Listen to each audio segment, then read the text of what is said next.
Mr. President, whether one is a progressive or a Democrat or a conservative or a Republican or somewhere in between, there is a deep understanding in this country that we are living in a rigged economy, and people are increasingly angry and frustrated about the growing inequality and unfairness that they see all about them.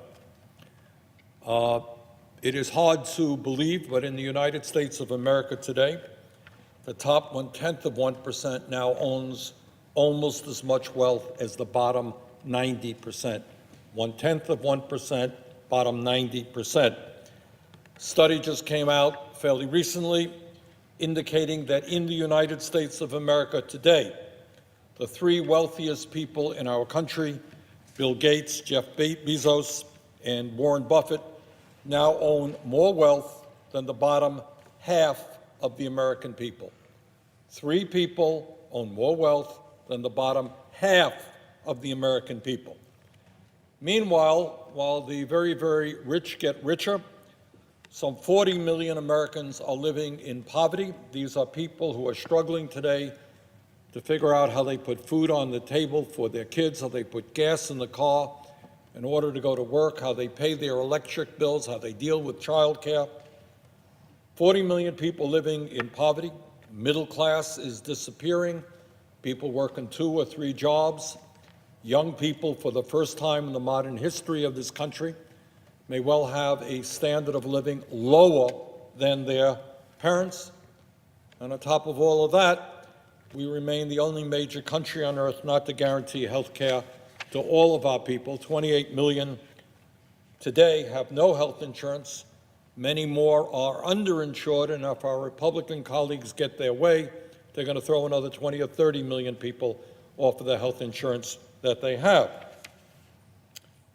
But it is not only the reality of grotesque levels of inequality that are making the American people despondent and angry. It is the reality that the people on top, with their wealth and with their power, can access lawyers and accountants who are able to manipulate the system to benefit themselves at the expense of everyone else. And that is the essence of what a rigged economy is about, and what I want to say a few words about today.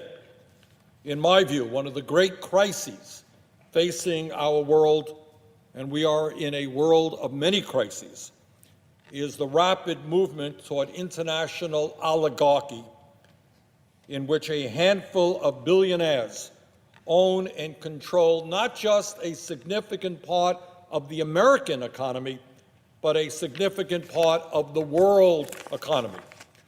This is, needless to say, an issue that does not get a whole lot of discussion, because in general, the more important the issues are, the less discussion they get within the corporate media or within the political world that we live in here in the Congress. But let me reiterate that one of the great crises that we face is that a handful of billionaires are moving this entire planet toward an oligarchic society in which the people on top not only have incredible wealth, but incredible political power as well.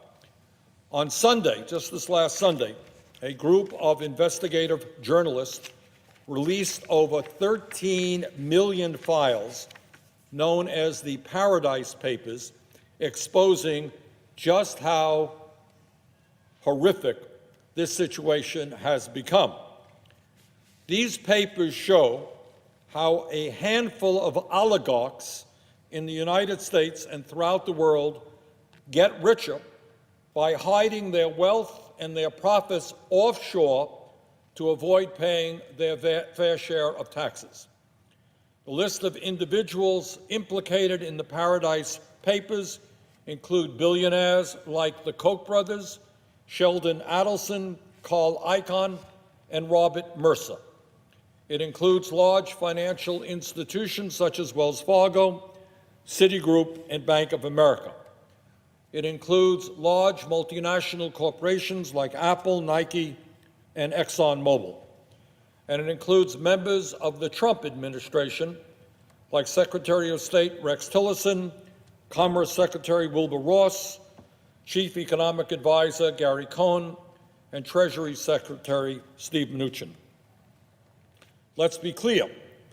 Offshore tax evasion is a major problem not just for the United States, but for governments throughout the world.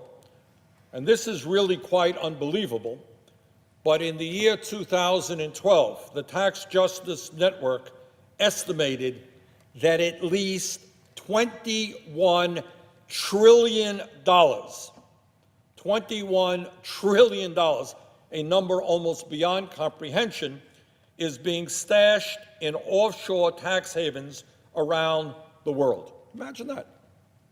$21 trillion flowing into tax havens in the Cayman Islands, Bermuda, Luxembourg, all these places around the world where the billionaire class and large corporations are stashing their money, not only to avoid taxes in the United States, to avoid taxes in Great Britain, avoid taxes in France, Germany, et cetera, et cetera. Now, you know, it's a funny thing about these guys. All these billionaires, they love veterans, and they love the military, and they want to see us rebuild the infrastructure, and they want to see our kids get a good education. But you know what? They don't want to pay taxes to make that happen. They want ordinary people to pay the taxes. So Republicans here want to increase military spending by $50, $60 billion. Not the billionaires who are going to pay the taxes on that. They got their money in the Cayman Islands. It's the working class, the middle class, upper middle class who will pay, not the billionaires. They love America, except when it comes to accepting their fair share to make sure that we continue to provide the services that our men, women, and children need. Now, the situation has become so absurd, and this is really how crazy it is, that one 5-story office building in the Cayman Islands is now the home of nearly 20,000 corporations. Now, as best I understand, this particular building in the Cayman Islands, it's called the Ugland House, is 5 stories. Now, I know that you could squeeze people into a building, you know, sometimes 3 or 4 people live in a room, but I think it's a little bit hard to understand how 20,000 corporations function in a 5-story building. And of course, the answer is 20,000 corporations do not function in this 5-story building. It's all a fraud.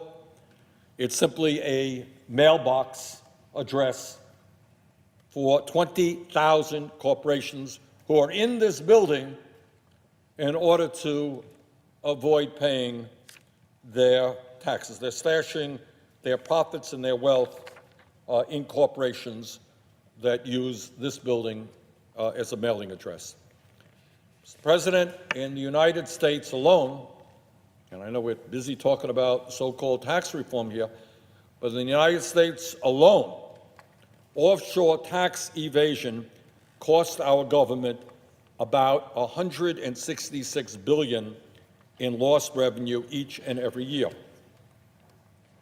Now, that is money, it's a lot of money, that could be used to rebuild our crumbling infrastructure, our roads, our bridges, our water systems.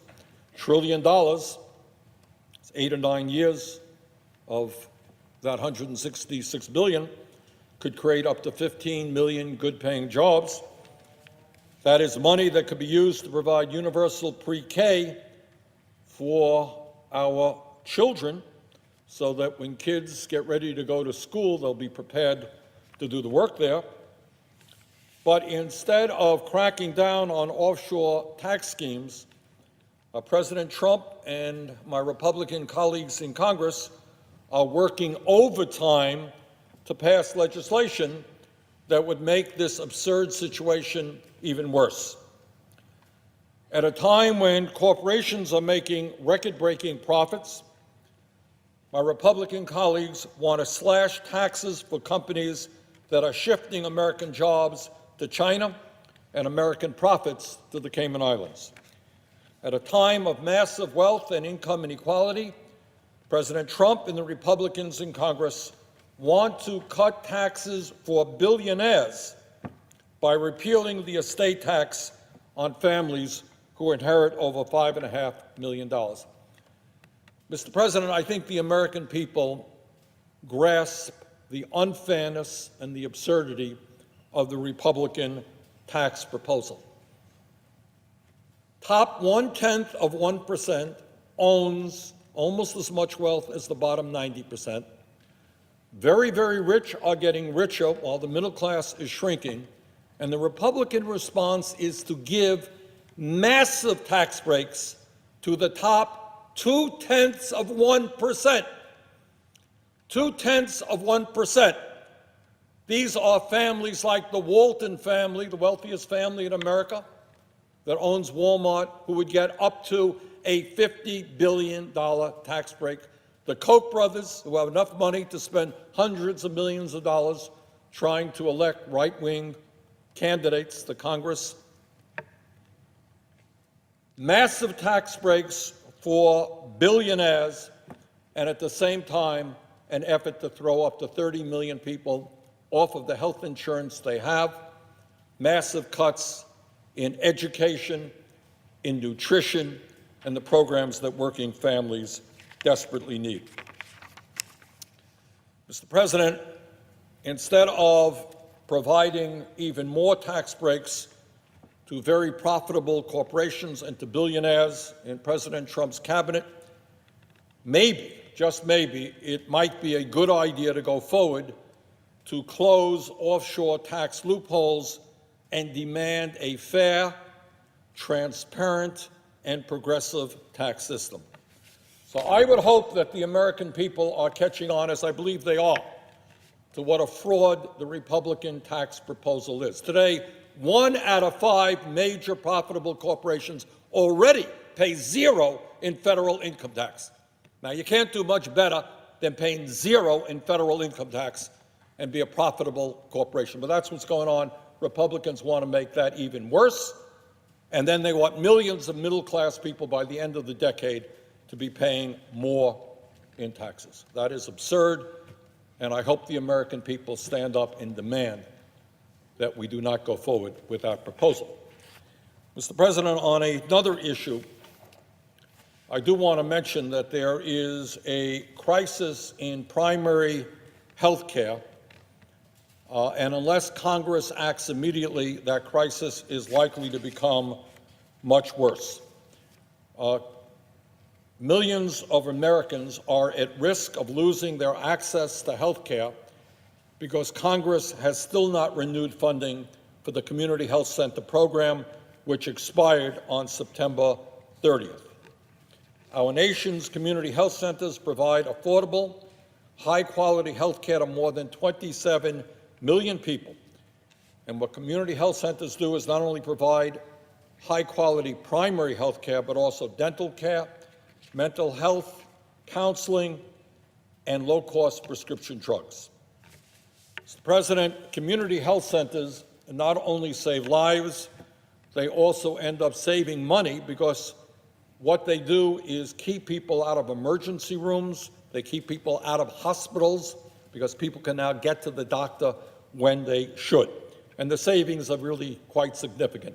Investing in community health centers keeps people healthier, keeps people alive, and saves taxpayers money.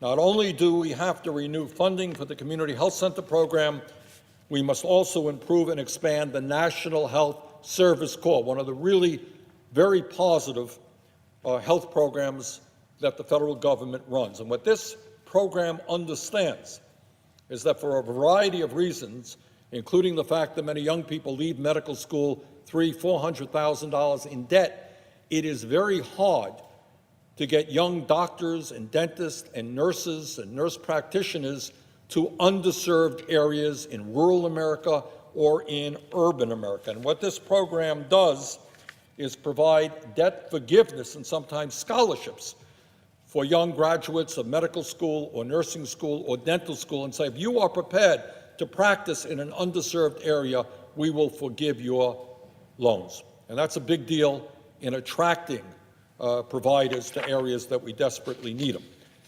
Now, the bad news is, as every American knows, this Congress, this country are very politically divided. That is no great secret.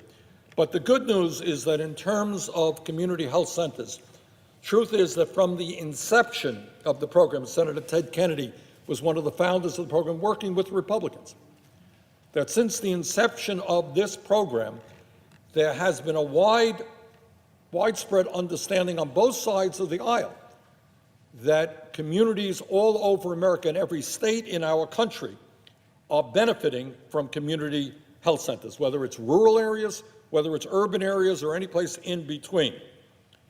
And what I am very happy to note is there is excellent legislation, bipartisan legislation, here in the Senate, introduced by Senator Roy Blunt and Senator Debbie Stabenow, that would reauthorize these successful programs for 5 years and provide modest increases in their funding. This program not only has the support of virtually perhaps every Democrat or every member of the Democratic caucus, but I think it has at least 9 or 10 Republican co-sponsors. And I believe if that bill were to be brought to the floor of the Senate, it would pass with overwhelming support, because every senator here knows the excellent work done by community health centers from one end of this country to the other. So, Mr. President, I would hope that this issue gets the attention that it deserves. It should have been funded at the end of the fiscal year. It hasn't. I just talked to a physician in Burlington, Vermont, who works for a community health center. They are worried, and doctors and nurses all across this country are worried, as are patients, about the lack of reauthorization of this very important bill. So I would hope, Mr. President, that this bill gets moved very quickly along with the CHIP program. There is bipartisan support for it, and I hope we can get it to the floor and get it passed as quickly as possible.